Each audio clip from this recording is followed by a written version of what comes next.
पुणी घटी रेल दुर्घटना। अहमदाबाद मुंबई डबल डेकर रेलगाड़ी आज दुर्घटनाग्रस्त होइथिबा खबर सामना को आसीछि, जहाँकि आज सकाळ 8:50 रे गठनगांव स्टेशन निकटरे रेलगाड़ी लाइनच्युत होई दुर्घटनाग्रस्त होइछि। मिलिथिबा सूचना अनुसार MSTC 12932 रेलगाड़ी अहमदाबादरू मुंबई आसुथिला।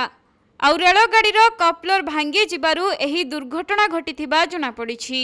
तेबे सेही समय रे ट्रेनर गति धीर थिबारु एथिरे काहारी जीवनहानि होई नथिबा सूचना मिलिछि। सेपटे दुर्घटना संपर्क रे सूचना पाई रेलबाईर वरिष्ठ अधिकारी घटनास्थल रे पहुंची दुर्घटनार कारण विषय रे जांच करुछंती।